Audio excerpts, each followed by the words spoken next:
Dans cette nouvelle vidéo, je veux vous partager un petit peu mon ressenti puisque ça fait 3 ans que je me suis expatrié au Mexique. Et en regardant un petit peu dans le rétroviseur, j'ai pu constater l'impact que peut avoir sur une personne l'expatriation. Donc du coup, j'aimerais t'expliquer un petit peu comment l'expatriation peut changer aussi ta vie à travers mon expérience. Le premier point, c'est le fait que l'expatriation va t'amener à sortir de ta zone de confort. Et ça, c'est très important en tant qu'individu. Peu importe le pays dans lequel tu souhaites t'expatrier, tu vas faire face à des galères, à des problèmes, évidemment à différents niveaux et à différents degrés en fonction du pays dans lequel tu t'expatries.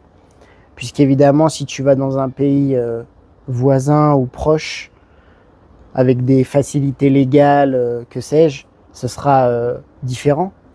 Mais par exemple, dans mon cas à moi, le Mexique, c'est vrai que ça engage pas mal de questionnements, de problématiques, de galères.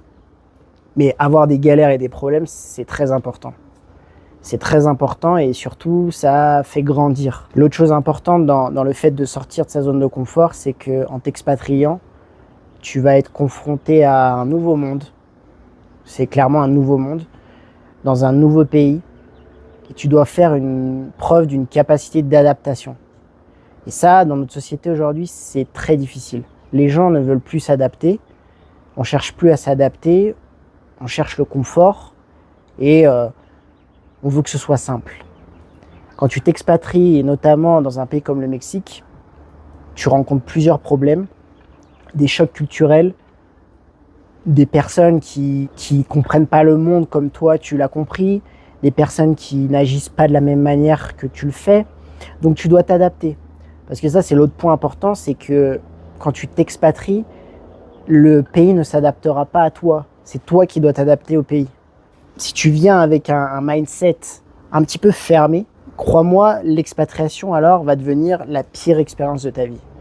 Tu vas être énervé, tu vas râler et tu vas pas comprendre, tu vas pas essayer de comprendre. Mais justement, se mettre dans une posture où tu es prêt à réapprendre certaines choses, à comprendre pourquoi ça fonctionne de cette manière. Moi, il y a 10 000 choses qui me rendent fou au Mexique et qui m'ont rendu fou.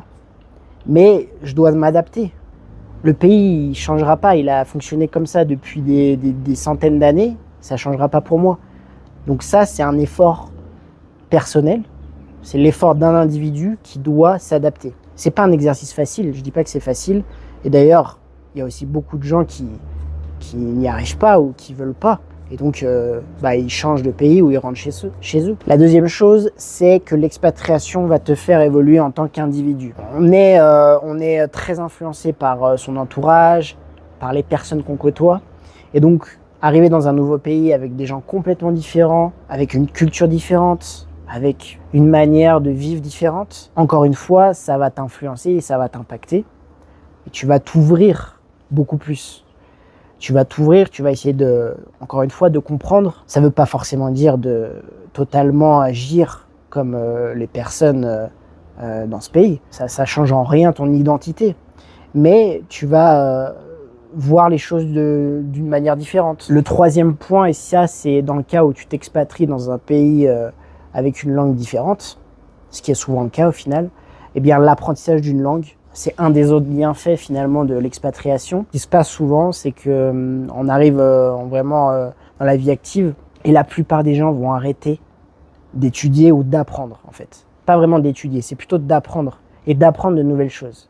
C'est vrai, la plupart des gens, que ce soit des gens qui font des études ou pas d'ailleurs, mais on abandonne cette idée d'apprendre une nouvelle chose. Lors d'une expatriation, tu vas être contraint d'apprendre une nouvelle langue. Peu importe le pays finalement, que ce soit l'anglais, dans mon cas c'est l'espagnol, mais ça c'est quelque chose de très positif. Au-delà de tout l'aspect scientifique qui a été démontré sur le cerveau pour l'apprentissage d'une langue, d'un point de vue personnel, c'est des nouveaux challenges, c'est de nouveau une sortie de ta zone de confort.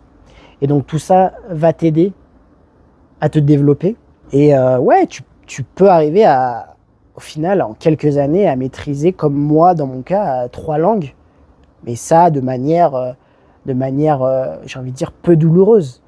C'est pas apprendre comme quand tu apprends à l'école ou à l'université. C'est dans la vie réelle, donc ça n'a rien à voir.